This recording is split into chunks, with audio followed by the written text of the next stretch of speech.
Hello, welcome to the podcast from the Healing Trauma Meditation Center. Today, we're going to discuss the concept of psychological trauma and the Buddhism view of trauma and suffering. So, our understanding of trauma has evolved across time in history. The concept of post-traumatic stress disorder, PTSD, first appeared in DSM-III, and over the past decades, from DSM-III to DSM-IV to DSM-5, our understanding and the definition of trauma and PTSD has evolved tremendously. So today I'm going to briefly review the evolving definitions of trauma in the three versions of DSM. And then I will discuss the Buddhism view of trauma and suffering. Before I start, I just want to clarify two related concepts, that is trauma versus PTSD. So usually trauma is considered as the external event that could cause PTSD, but not necessarily. So trauma is referring to the external event, with something happened externally. With regard to what kind of events can be considered as traumatic, that is the part that has been evolving from DSM-III to DSM-IV to DSM-5. And we will review that briefly in a minute. But just to bear in mind that trauma itself is not PTSD. PTSD is the symptom, the psychological symptom, a cluster of psychological symptoms in response to the external event. So that's why I was talking earlier that trauma does not necessarily lead to PTSD, because PTSD is the internal psychological response to the external event of trauma. So not everybody has the same psychological response to the same event. So that's why the external event and versus the internal psychological response are two separate things. So today we focus on the definition of trauma, what is considered as trauma. And here on the screen is the evolving definition that we have had from DSM-III to DSM-IV to DSM-5. So in DSM-III, a traumatic event was defined as an event that is outside the range of usual human experience and that would be remarkably distressing to almost everyone. So the DSM-III definition was quite general and a little bit vague. So then when it comes to DSM-IV and DSM-5, they try to have more specificity to trauma for the purpose of diagnosis. So in DSM-IV, a traumatic event is defined as an event or events that involve actual or threatened death or serious injury or threat to the physical integrity of self and others. So as you can see, it's much more specific than before. It's specifically focused on the physical safety or physical integrity to the extent of death or serious injury. So that was the DSM-IV definition of trauma.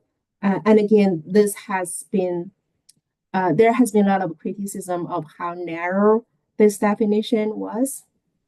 And then when it comes to DSM-5, this definition has been expanded, again, much more specific than DSM-III, but expanded to include actual threatened death. That's where there before serious injury or sexual violence. Sexual violence is added to DSM-5 to be considered as traumatic events. So as you can see from those three versions, that from a diagnostic point of view, our understanding of trauma has been becoming more and more specific, and also the scope of it has been expanding as well.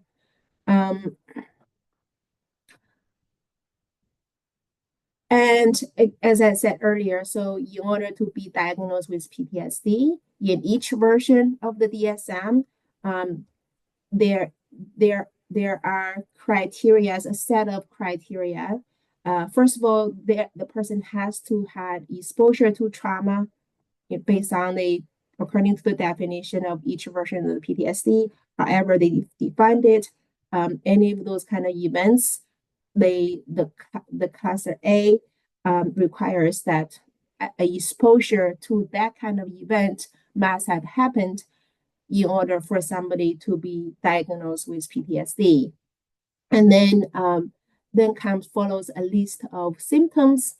Again, those symptom cluster definitions have evolved over the course of DSM-III to DSM-5 as well.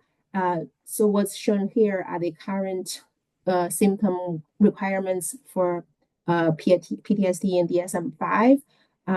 So the first is the intrusion symptom cluster, which used to be called the re-experiencing symptom cluster in DSM-IV. That is the kind of intrusive memories or flashbacks that's out of the control of the consciousness that keeps coming back and bothering the victim. That's the intrusion symptom cluster. And the next one is the avoidance symptom cluster, where the victim consciously avoid any stimuli that could remind them of the traumatic event, and that's there in DSM-IV as well. And then cluster D, alterations in cognitions and mind. This is new in DSM-5. And then cluster E is alterations in arousal and reactivity. This used to be called hypervigilance symptom cluster in DSM-IV. But again, the point is, so trauma is the external event, and PTSD is the psychological response in reaction to that external event. And our definition has evolved over the years, but those is important to separate the two, the external event versus the internal psychological response, because in the Buddhism perspective, okay, in order to heal from trauma, we need to understand why trauma happens, and what is suffering, and how do we stop suffering. So what's on the screen are the well-known Four Noble Truths of Buddhism, which, as a philosophy, is basically a set of fundamental truth from the Buddhism philosophy, the way the Buddhism philosophy sees the world. So first of all, Buddhism acknowledges that suffering exists. There is suffering. It exists. There's no denying of its existence. So that is already remarkable on its own, just to acknowledge that suffering exists. We can all recall experience in our life where our suffering is denied or minimized, and that might cause additional suffering to people. So Buddhism acknowledges that suffering exists. There's no denying that there is suffering. Number two, suffering has causes. There are causes, and number three, end to suffering. So suffering is an experience that has causes and end, and there is a way to end suffering, and which we will discuss in later lectures of Buddhism philosophy of how to end suffering. But the point is, suffering exists and it has cause and an end, and there are ways to end it. So this by itself um, is already revolutionary to me in my experience. For example, um, I had personal experience not of PTSD but of a internal event that happened many years ago when I realized that I was upset about something that has happened. It was not traumatic, but it was upsetting, and I was upset about it for several days. And every time I thought about it, I felt more and more upset. I was ruminating about it and made me anxious and so on and so forth. And the revolution actually came one night when I was driving and, just thinking of random things. And I realized, hey, the same event that used to make me so upset just a few days ago simply does not upset me anymore. I could think about the event and I still have very detailed memories of what happened and how I felt at the time or the days that followed, but I simply did not have the same feelings. So in other words, my suffering because of that event sort of ended. I did not feel the suffering anymore. So that was a naturally occurred experience of suffering went away by itself. And that was a remarkable event in my life that made me believe that there is an end to suffering. So many of us can relate to the sense of hopelessness when we are in a very dark place, when we're depressed, and so forth. And we felt the suffering never ends. It's going to be like this forever. Or maybe we have tried many things and nothing worked, and we're still suffering. So then, which reinforced our belief that suffering never ends. I'm stuck with this, stuck feeling this way, and that is not true. Okay, that's the point of my talk today. Is suffering does end. Suffering has an end. Even when we can't see it, even if it's not obvious to us in the moment, especially if we are stuck in intense emotions or depression. But it's important to bear in mind, in the back of your mind, that suffering does have an end. There is an end to suffering. And we could figure out a way to end our own suffering. And Buddhism has provided a set of guidelines for us to consider.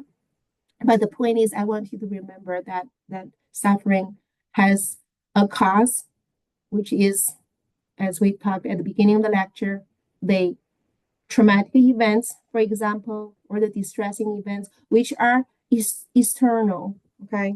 And our reaction to it, the distress or the upset, our reaction to it is was causing the suffering.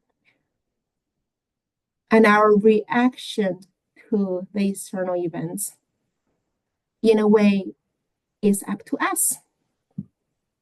How we feel about something. We do have a choice in terms of how we feel.